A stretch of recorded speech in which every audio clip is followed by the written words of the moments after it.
working across the aisle is something that I think is extremely important in New York State. As we all have seen over the past few years, we need to be able to form relationships with both parties. You can't raise funds for an agency such as the United Way without being able to build relationships. So I believe my experience with building those relationships for fundraising as well as building relationships politically would help me in forming relationships to pass that legislation. What we've done is use the character, content, and quality of ideas. We've made sense. We've talked to our colleagues on the other side of the aisle. We've talked to our constituents. We try to get a full airing in the media because you have to communicate with them. And I think we've been very successful. Well, racing in Saratoga Springs and New York it's important. I think we need to be careful with the new legislation that everyone's trying to pass regarding further gambling.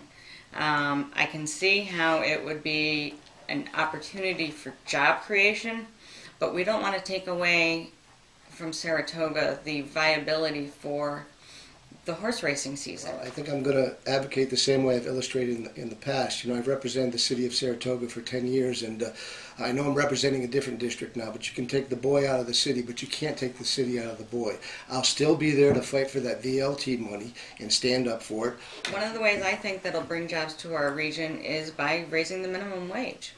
If we have a livable wage here in New York State, we are going to be able to pay workers more. And then those lower income workers are the individuals that will spend their disposable income. If they're spending those funds locally, those local businesses are then going to need to hire workers to meet the demand. I think it's a misnomer when they suggest that government can in some way subsidize economic development or create private sector jobs. They tried that at the federal level. It was called a $1 trillion stimulus. It was 1,000 pages. Everybody admits in the Senate and the Congress they didn't read it. It went from a jobs program to a snow jobs program. 9.5% unemployment, 8% unemployment extended. But what we can do is create an environment, and that means become competitive with our taxes. We did the property tax cap, mandate relief for communities, work on regulations for small businesses. We're going to create 40 to 60% of the new jobs. I would like to stay in public office as long as I am needed. If there ever comes a time when I become stale or I'm not doing the job that my constituents think I should be doing, I want them to come to me and tell me that. I've said at many functions to people, if you think that I am not doing a good job, I want you to come and tell me that.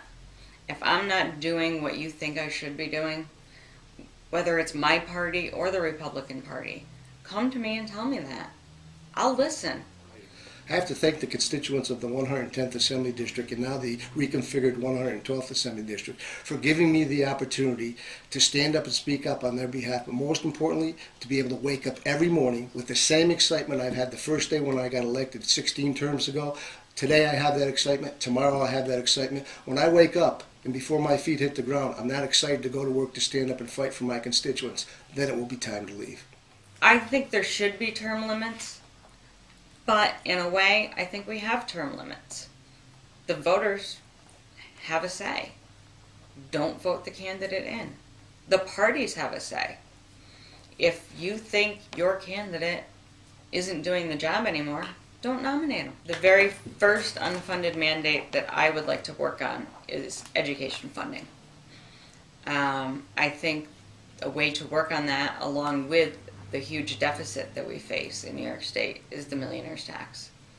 If we fully reinstate the millionaire's tax, that's $2 billion of influx that would help us with our deficit, and then we could use those funds to trickle down for school districts. Well, the good news is we've got our foot in the door.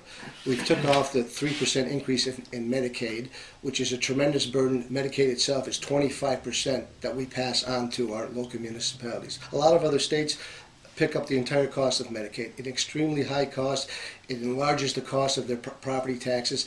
We've frozen that in the third year. There will be no increase. That's like saying to ourselves that your heating bill will never go up for the rest of your life. That's a good thing. We've got to take the entire portion of that off and bring it to the state. How will we recoup that? Because We've passed 2 budgets on time. We've balanced them. We got rid of a $10 billion deficit, not by increasing spending and taxes, but by decreasing spending, decreasing the size of government, and having spending priorities.